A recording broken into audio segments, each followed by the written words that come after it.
When we first draw breath, we take our waking steps on the journey.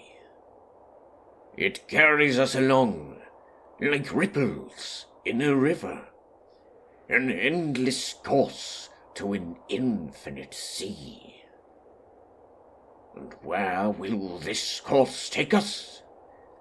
That is for our actions to decide. For the journey is defined not by what we are born, but who we become. Green. Bright green. The flash was bright, whipping by at blinding speed. It struck a tree and burned a hole in its trunk. 2 more flashes followed. Beneath the ruckus lay a man sprawled in the underbrush. His skin was tanned, his hair short and brown. Wore a belt and bodysuit, black on top and dark gray below. The square green gem hung around his neck and glowed softly. Around the man, shouts filled the forest. Harsh, guttural orders barked in an indiscernible tongue. Flashes riddled the trees, with first one voice, then a second, crying out in pain. A plea to run was given by one of the injured. A third voice refused. The harsh shouts increased. In the middle of it all lay the man with closed eyes, trembling and sweating. His hands clenched into fists, pounded on the ground. He bit his lip, gritted his teeth. The fists came up to his temples.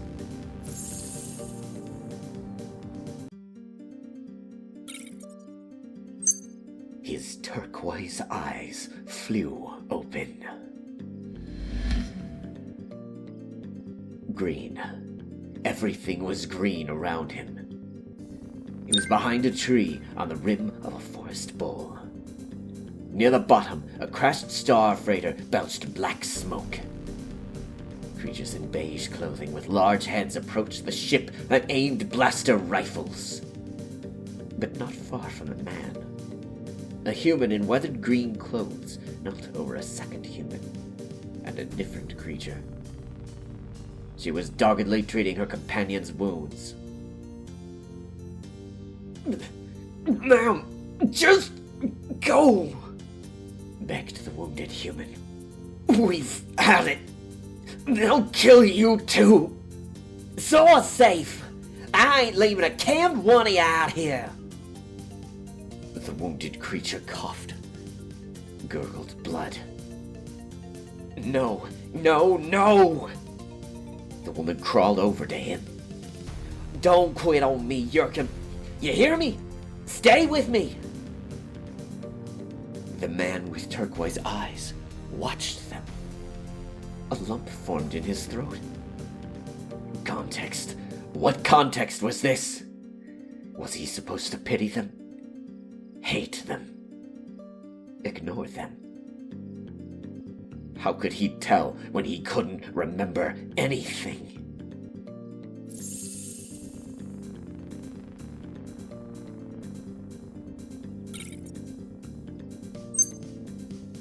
The man glanced from the injured man to the shipwreck. Everything had some meaning, some purpose, but what? Where did he fit into it?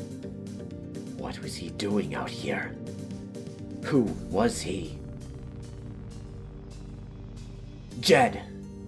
His name was Jed. Jed watched the wreck, where the large-headed creatures demanded its occupants surrender. A passenger leaned out and fired a bullet pistol. He was pulled back in. Who were these people, and why were they fighting?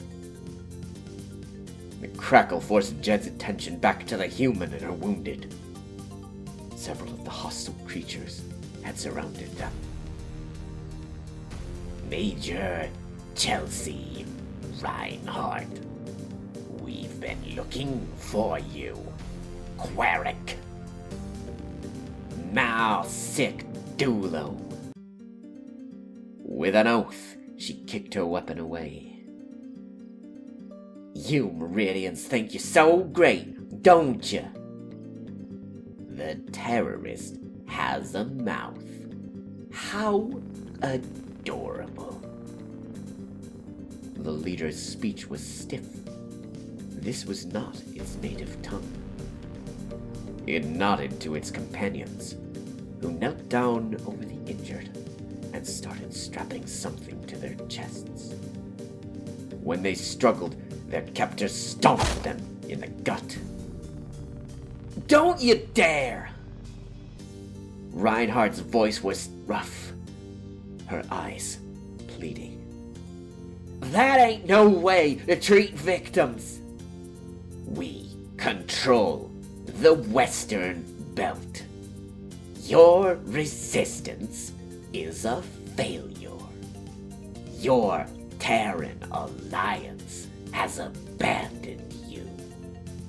You are in no position to dictate treatment. Your reign won't last, Duke Nose. We'll burn you to the ground. I think not, human.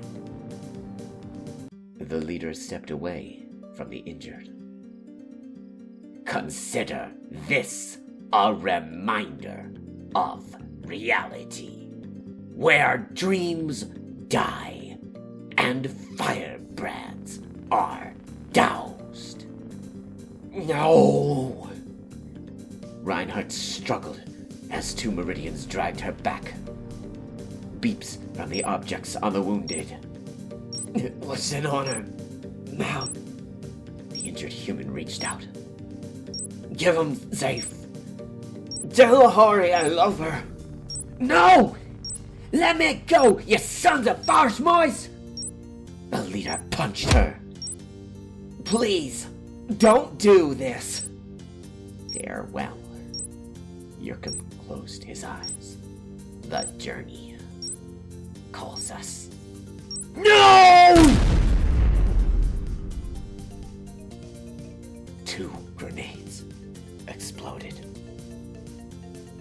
Jed covered his mouth and slumped back against the tree. Whatever these rebels did, it must have been bad. But killing the wounded? That seemed harsh. Not that Jed knew his position on that. Nor anything, really. Major Reinhardt was dragged off. She fought back, but a blow met her with every squirm and twist. Angry tears streamed down her face.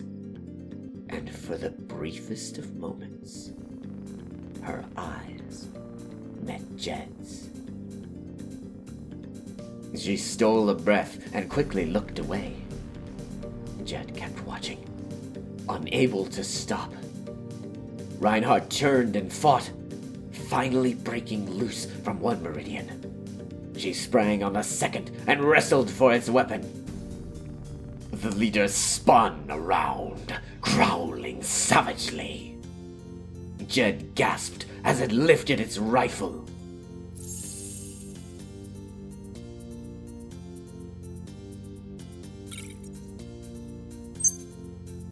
Don't! The weapon fired.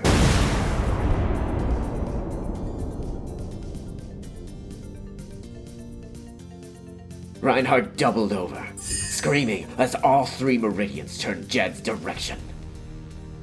Whoever is out there, show yourself! Stay back! They'll kill you! Come at once, or the Major will die. With wide eyes, Jed stepped out, held up his hands. Don't hurt her, please. Why did you kill those people? Because Meridians are bloodthirsty Vashmois. Reinhardt clutched her scorched ankle. Gail, Cam, If you don't mind. The leader stepped between her and Jed. These rebels are disturbing the peace. They attack us, destroying our homes and murdering our bloodkin. you took our home. You hunt us like animals, kill us in front of our own families. You don't give a damn about us. You lost the right for consideration. Human. Bloodshed and unrest are your kind's legacy. Don't listen to him. Reinhardt stared up at Jed. You saw what they did to Matt and Yurkin. Killed him in cold blood. Murdered him without a fair shake. Have not your terrorist attacks done the same? Belt Hicks. They all possess a smug sense of entitlement. You're one to talk. Rifle butt to the major's head.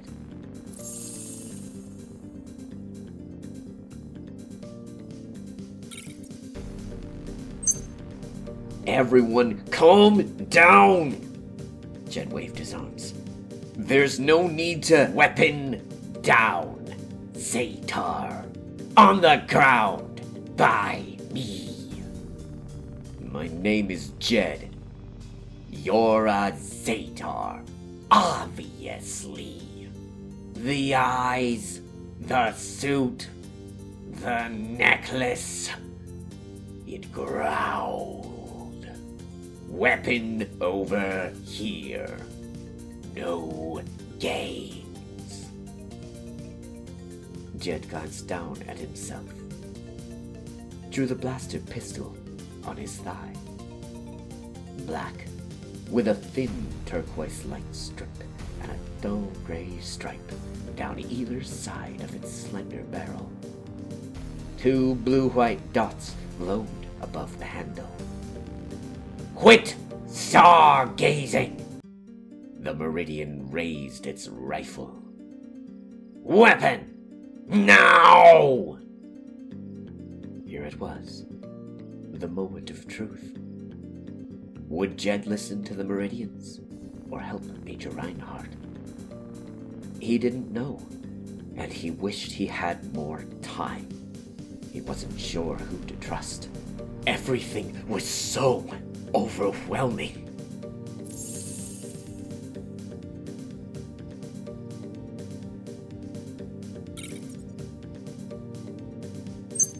A commotion at the shipwreck drew everyone's attention. The Meridians there had forced out the survivors, lined them up. 12 trembling souls knelt with hands behind heads. Some were praying, others crying, still more glaring at their captors. The Meridian paced before them and delivered his speech. 2 survivors sobbed, were rifle-butted. Jed glanced toward Reinhardt. She lay in a heap, watching bitterly. What are they doing? Gloating. They're rubbing it in one last time. Then they'll kill him. How do you... No recovery ships. My team and I scouted. If the Domeheads meant to spare folk, It serves you right. The more of you we can exterminate, the better. see? Jed, we ain't real folk to them. We're just rats to be wiped out. You lost your rights in the first rebellion. Since that day, the belt has seen no end of strife. You know how long that's been? No. A long time. Thief. Ain't no use talking sense to a piece of fish, Meridian. Another crack to her head. At the shipwreck, the Meridian had stepped back. A firing squad formed. Help me, Jed. You deserve better than these monsters. Another crack. Don't let freedom die. Help us! Down below, the commander raised its arm, then lowered it. 12 rifles rang out. Reinhardt buried her face in the dirt. Show's over. Her captor cleared its throated Jed. Last chance, Zetar. Surrender your weapon, or I will shoot. He took a breath, looking from the Meridian to Reinhardt. Decision time.